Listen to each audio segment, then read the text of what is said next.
Mas Muita vem gente cá, anda essas passando duas mais, letrinhas aí quer fazer tiveram um muita museu, que criar uma sala de repercussão, design, né? E algumas criar uma pessoas se sua questionam casa. tem errado. Tem algumas técnicas bem simples para fazer isso, que dá para fazer sentado, né? Colocar, por exemplo,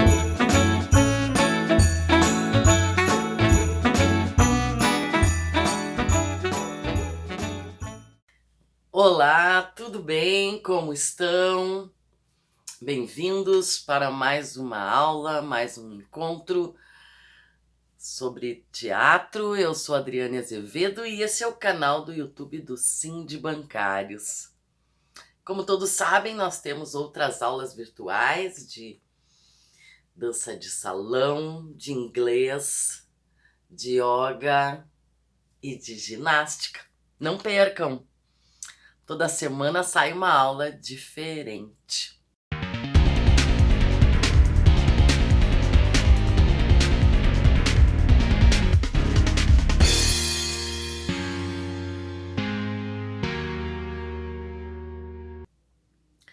E aqui a gente conversa sobre várias questões de teatro. A gente conversa sobre a história do teatro, a gente conversa sobre características do teatro, o palco, a caixa cênica, o trabalho do ator.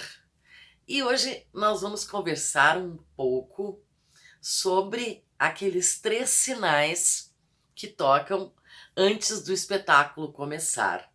Aqueles 3 sinais têm um nome, se chamam as 3 pancadas de Molière. E hoje eu vou explicar um pouco para vocês da onde surgiu e o que são estas 3 pancadas de Molière. Hoje em dia, nos teatros, não sei se vocês lembram, para quem já foi a teatros, a um espetáculo, a gente ouve da plateia aqueles 3 sinais. O primeiro, mais ou menos 10 minutos antes de começar o espetáculo. O segundo sinal, mais ou menos 5 minutos antes de começar o espetáculo. E o terceiro sinal, quando o espetáculo já vai começar ou já vão se abrir as cortinas e provavelmente a gente vai ouvir aquela gravação no início que pede que a gente desligue os celulares, às vezes dá a ficha técnica, os atores, a direção do espetáculo, naquele áudio que roda antes do espetáculo iniciar. Estas 3 pancadas de Molière são bem antigas. Elas remontam lá ao século XV, XVI, por volta de 1500, 1600, nos anos de 1500 e 600, quando o teatro começa a se voltar para o ser humano, como em toda a história da arte, depois do período medieval, como a gente conversou aqui, o teatro medieval, aquele teatro que era feito primeiro dentro da igreja, depois foi saindo, todas aquelas questões que ocorriam no teatro medieval, um teatro bastante feito ao ar livre, na rua, não existia ainda o edifício teatral. Então, depois da Idade Média vem o quê? Todo mundo estudou na escola, vem o Renascimento. O que caracteriza o Renascimento? Na era medieval, o centro de todas as questões era a religião. E depois, no Renascimento, o centro de todas as questões vai se voltar a este centro para o homem. Como diziam, era o teocentrismo e depois foi para o antropocentrismo. Ou seja, as histórias no Renascimento já começam a ser voltadas para o ser humano. É assim, né, em toda a evolução das artes, a evolução que a gente estuda, não é? A Idade Média, depois o Renascimento, a Idade Moderna, a Idade Contemporânea. A evolução de todas as artes é mais ou menos semelhante. E no teatro também aconteceu isso. Primeiro, as histórias, vocês lembram, lá na Grécia, eram todas sobre os deuses. Tratavam dos deuses, claro, influenciava no ser humano. As tragédias tinham consequências lá no ser humano, mas eram todas envolvendo os deuses. Depois, então, no Renascimento, as histórias começam a envolver o ser humano, mas primeiro a nobreza, não é? Os nobres. As histórias envolviam também os criados, os empregados, mas envolviam mais os nobres. Só depois é que aí as histórias teatrais vão começar a envolver o povo simples, não é? O povo, a maioria do povo. Mas lá no Renascimento, como eu estava contando para vocês, o que acontecia? Os espetáculos de teatro eram praticamente ao ar livre. Nessa época, no Renascimento, é que vai surgir a comédia dell'arte na Itália, é que vai surgir Shakespeare depois na Inglaterra e Molière, das Três Pancadas, na França. Depois, qualquer hora, eu vou contar um pouquinho mais do Molière, cujo nome mesmo era Jean-Baptiste Poquelin, era o nome dele, mas ele era conhecido como Molière. Ele foi um dramaturgo e ator, ele agradava muito a essa classe mais assim da realeza, não é? Ele fazia espetáculos para o rei e tudo, porém ele metia o dedo na ferida, ele começou a falar sobre essas questões pequenas da realeza, esses defeitos, essas tramas que a realeza fazia para se manter no poder e para dominar as classes mais baixas. O pessoal não gostou muito, mas ele sempre foi considerado um dramaturgo que agradava ao rei.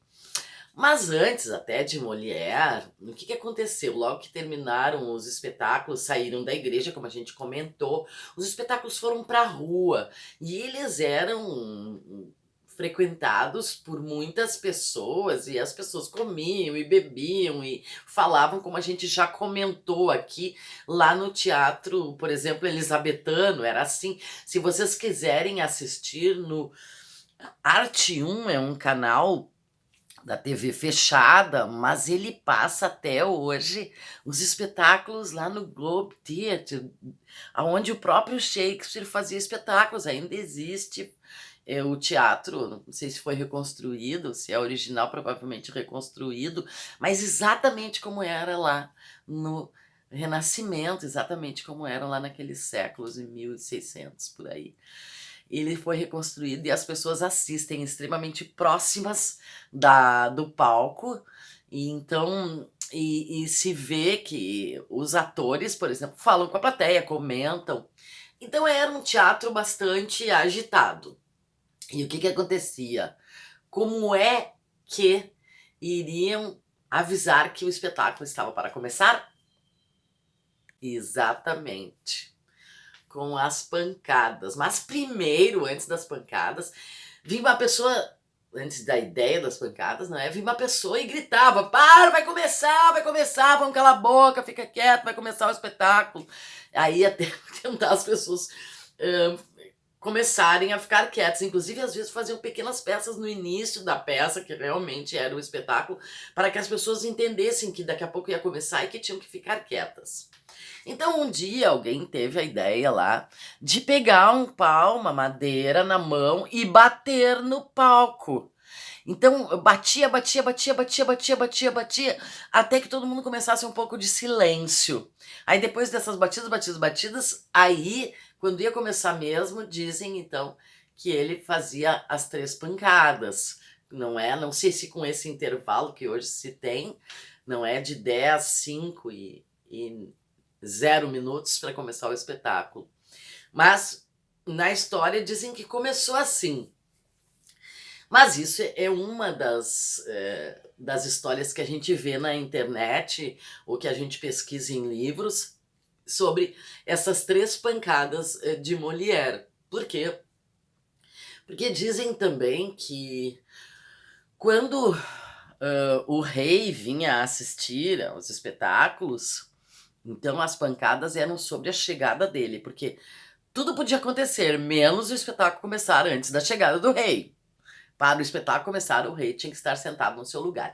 Então, quando o rei vinha chegando, se dava a primeira pancada.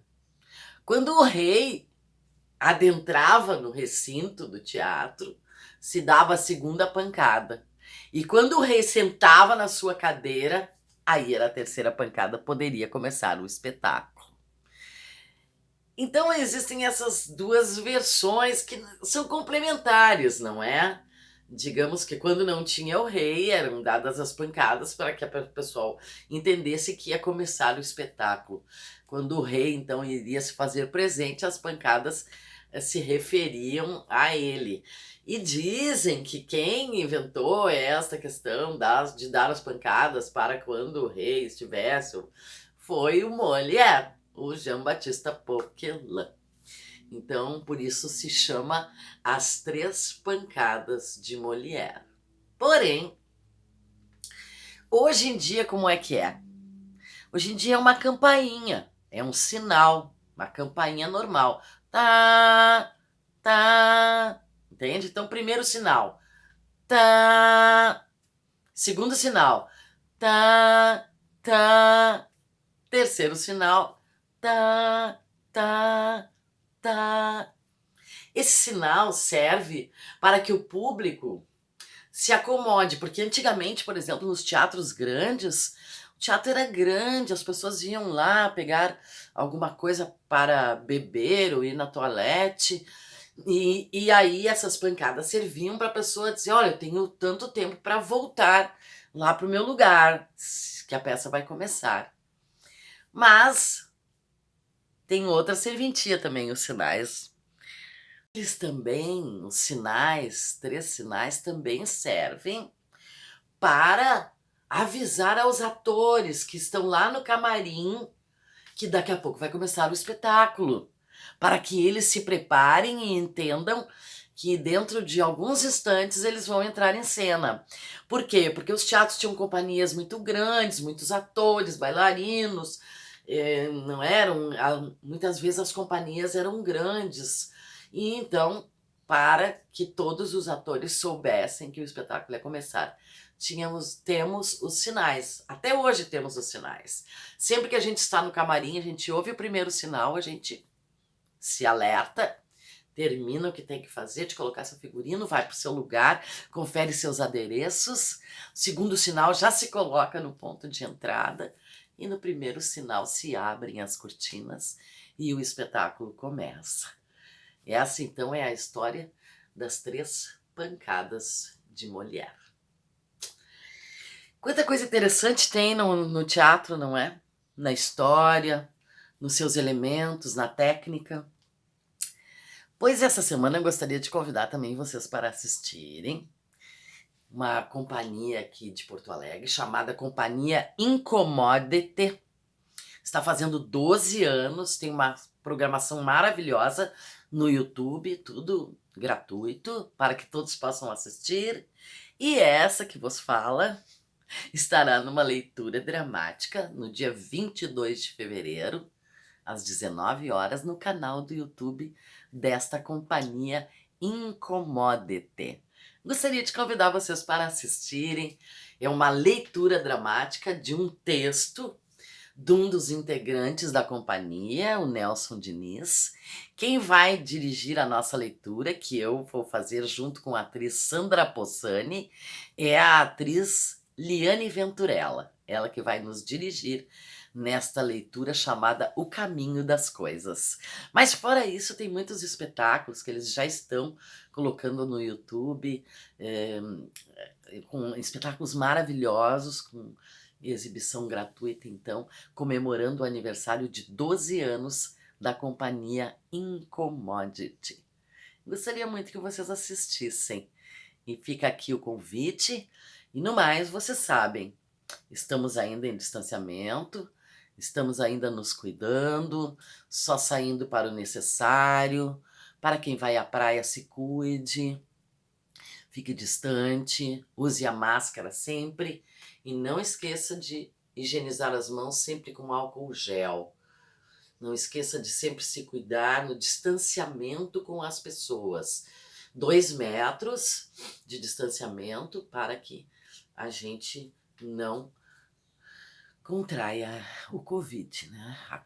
Esse vírus terrível que causa essa doença, a Covid-19. Fiquem bem, assistam os espetáculos da Incomodite e tenha uma boa semana.